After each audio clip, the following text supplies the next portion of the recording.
नमस्कार, आप देख रहे हैं गुड न्यूज टुडे। शाम के 7 बज चुके हैं। 7 सवाल लेकर हम फिर से हाजिर हैं और मैं हूं अनंत भट्ट।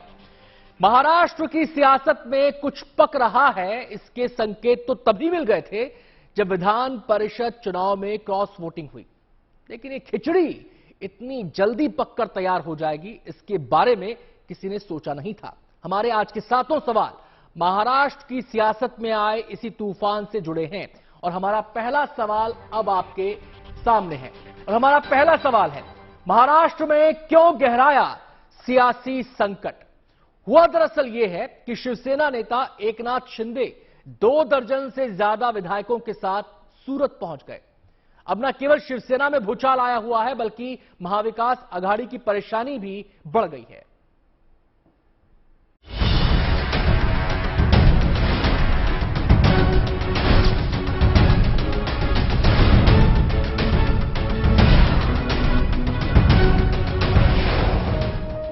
सोमवार को विधान परिषद चुनाव के दौरान जब महाविकास अघाड़ी के विधायकों ने क्रॉस वोटिंग की तो गठबंधन सरकार चला रहे उद्धव ठाकरे ये भांपने में असफल रहे कि ये महाराष्ट्र की सियासत में बड़े तूफान का संकेत है।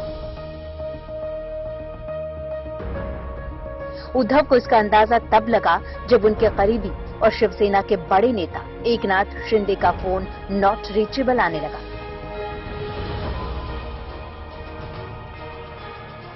एकनाथ शिंदे रातों रात महाराष्ट्र से सूरत पहुंच गए। खास बात ये थी कि शिंदे सूरत अकेले नहीं पहुंचे, बल्कि वो अपने साथ 2 दर्जन से ज्यादा विधायकों को लेकर आए। शिंदे के सूरत पहुंचने पर महाराष्ट्र की सियासत में हड़कंप मच गया।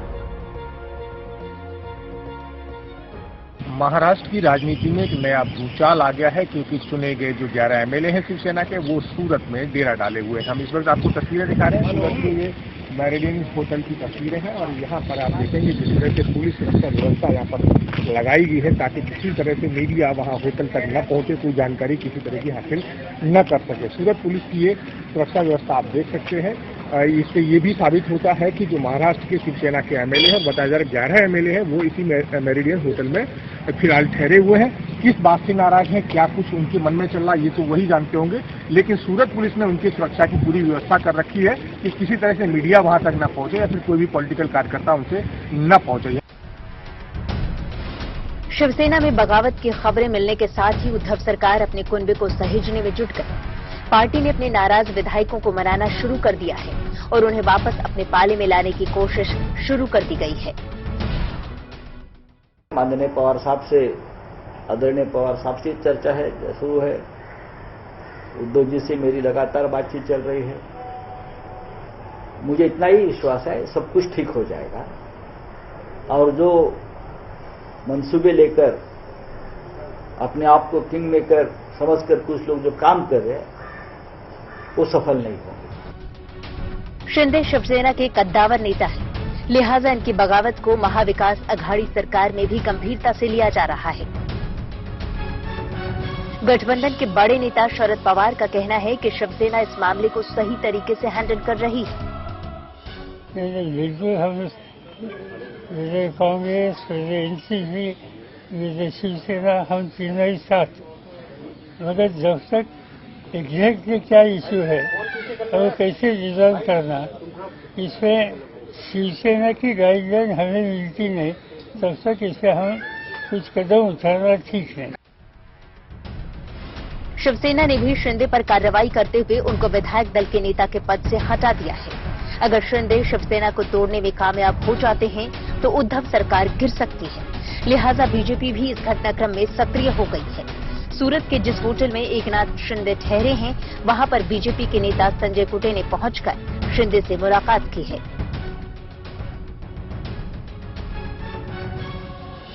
शिवसेना में बगावत पर बीजेपी नजरें जमाई हुई है, लेकिन फिलहाल वो अपने पत्ते खोलने से परहेज कर रही है।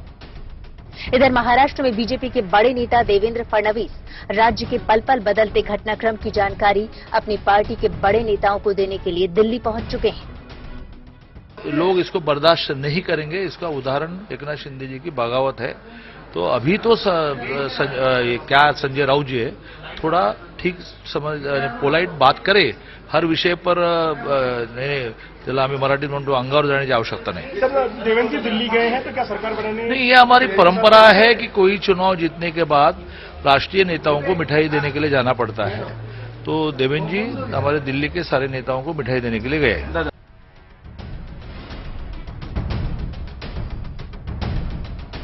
पार्टी से बगावत करने के बाद एकनाथ शिंदे ने ट्वीट किया है कि वो बाला साहेब के पक्के शिवसैनिक हैं और बाला साहेब ने उन्हें हिंदुत्व सिखाया है. शिंदे ने लिखा कि सत्ता के लिए उन्होंने कभी धोखा नहीं दिया और न कभी धोखा देंगे. शिवसेना में बगावत होने के बाद अब सबकी नजरें एकनाथ शिंदे के अगले कदम पर टिकी हुई है. अगर वो बागी बने रहे तो करीब 2.5 साल पुरानी महाविकास अघाड़ी सरकार के गिरने का खतरा पैदा हो सकता है. सूरत से संजय सिंह के साथ bureau report, good news today. Eknath Shinde के इस कदम ने शिवसेना को सकते में डाल दिया है. अब शिवसेना अपने बचे हुए कुनबे को सहेजने में जुटी है तो दूसरी तरफ वो अपने बागी विधायकों को मनाने में भी लगी है. अब हमारा दूसरा सवाल आपके सामने है और हमारा सवाल है एकनाथ शिंदे की शर्तें दरअसल क्या है. एकनाथ शिंदे शिवसेना के कद्दावर नेता रहे हैं. ऐसे में कयास लगाए जा रहे हैं कि वो पार्टी नेतृत्व से कुछ चाहते हैं. वो क्या कह रहे हैं, वो क्या चाहते हैं, इस बारे में विस्तार से बता रहे हैं हमारे संवाददाता सौरभ बख्तानिया. एकनाथ शिंदे और बाकी के जो बाकी एमएलएस है वो इस वक्त सूरत के इसी होटल के अंदर मौजूद है. अब इसमें हमने ये देखना होगा कि क्या कुछ एकनाथ शिंदे को चाहिए, क्या कुछ उनकी शर्तें होगी. तो सबसे पहले तो हमें समझना होगा कि उनके जो ट्वीट किया है, ट्वीट में उन्होंने कहा है कि वो हिंदुत्व की राह पे चलते हैं. उनका जो हिंदुत्व है वो बाला साहेब ठाकरे का है.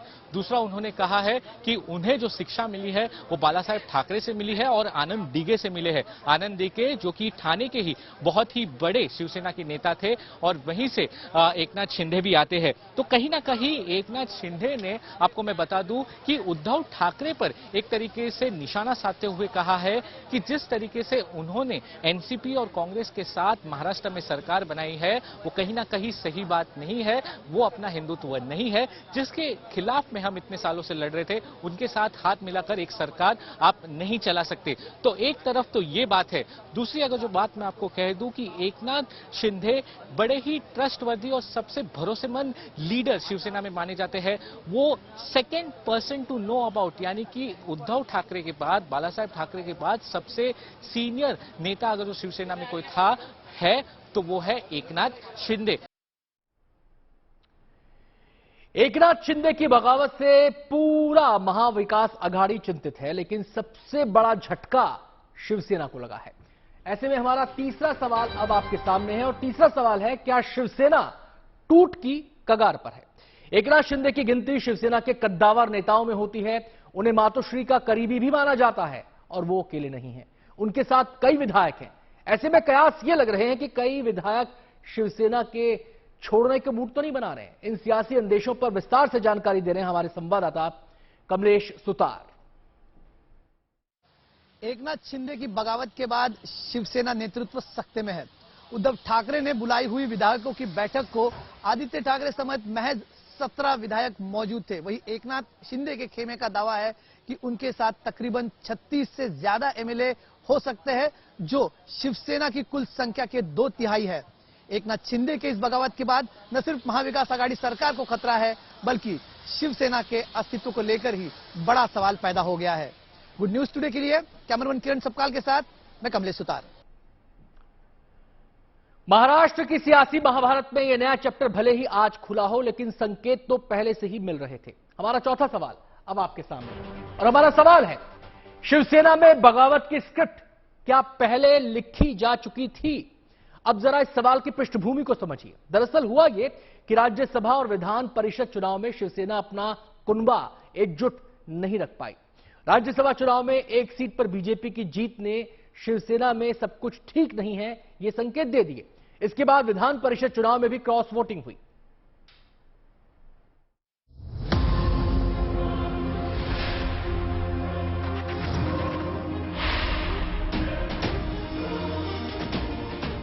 महाराष्ट्र में सियासी तूफान भले ही आज उठा हो, उसकी पटकथा पहले ही लिखी जा चुकी थी।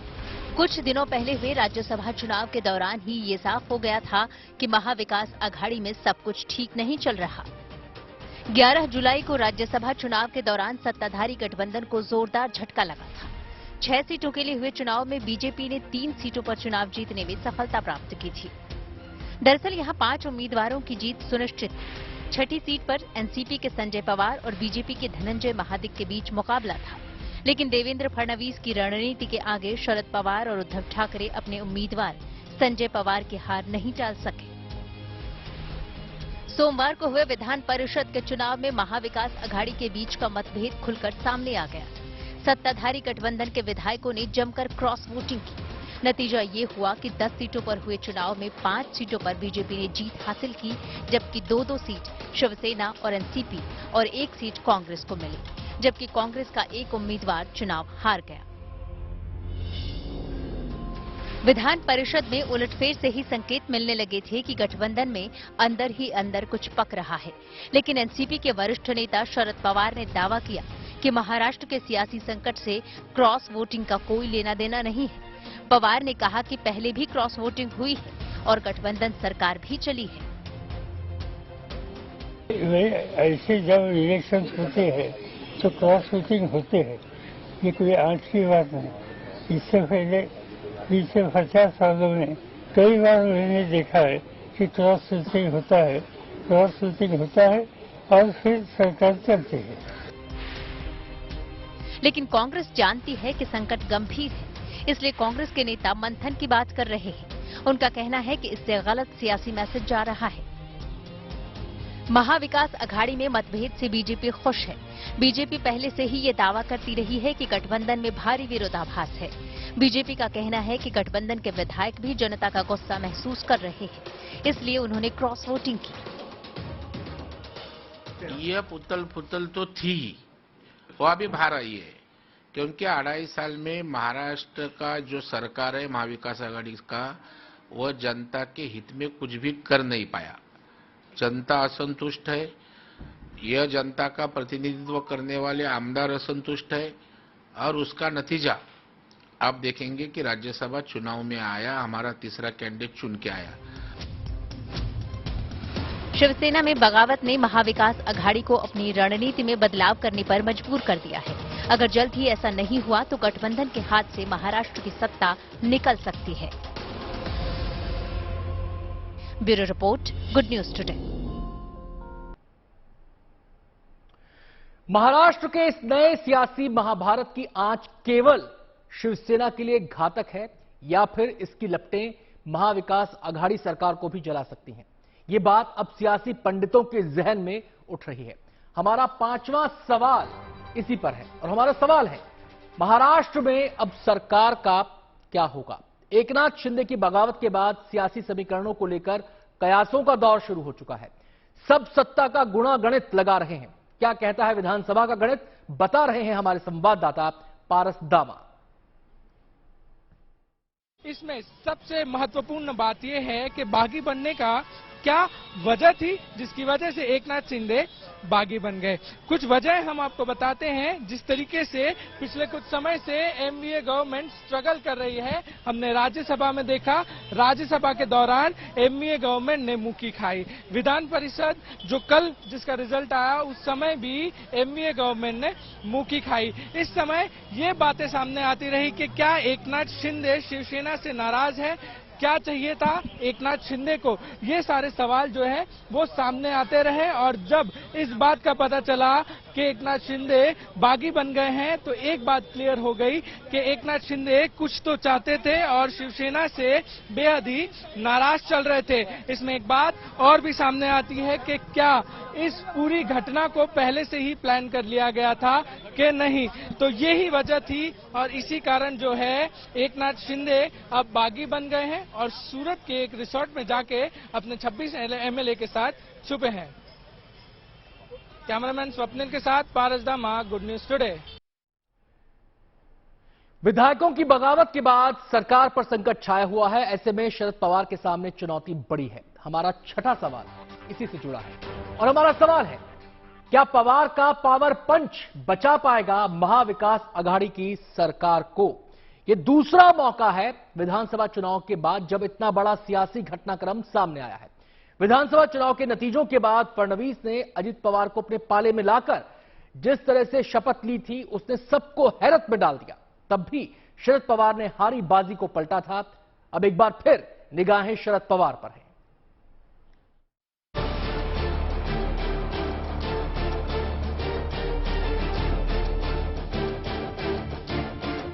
महाराष्ट्र में सियासी संकट गहरा गया है।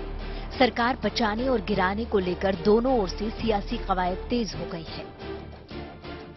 तमाम हलचल के बीच अब सबकी नजर महाराष्ट्र की राजनीति के कद्दावर नेता शरद पवार पर टिक गई है।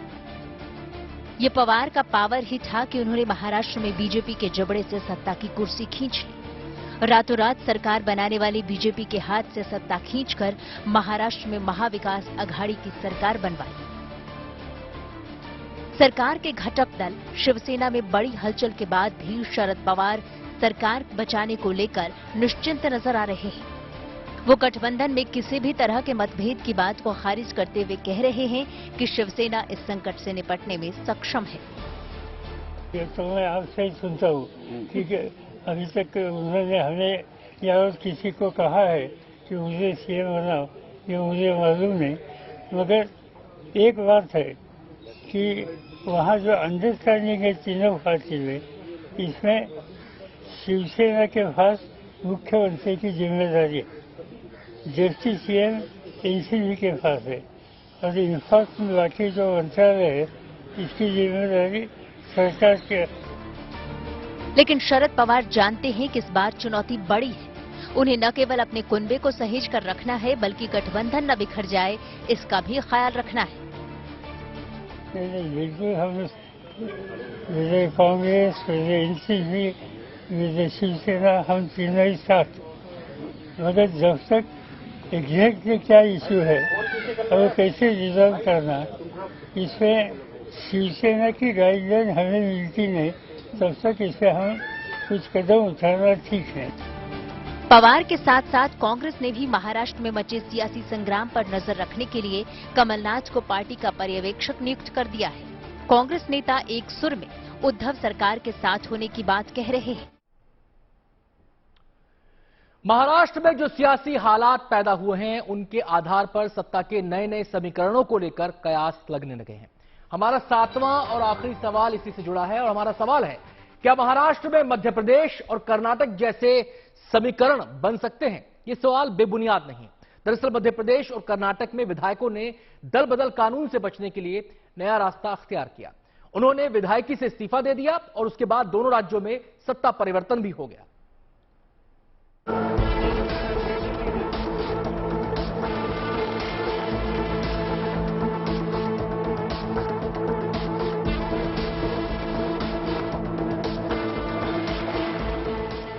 महाराष्ट्र में जिस तरह से महाविकास अघाड़ी में शामिल शिवसेना के विधायकों ने बगावत की, उससे महाराष्ट्र सरकार के गिरने का खतरा पैदा हो गया है।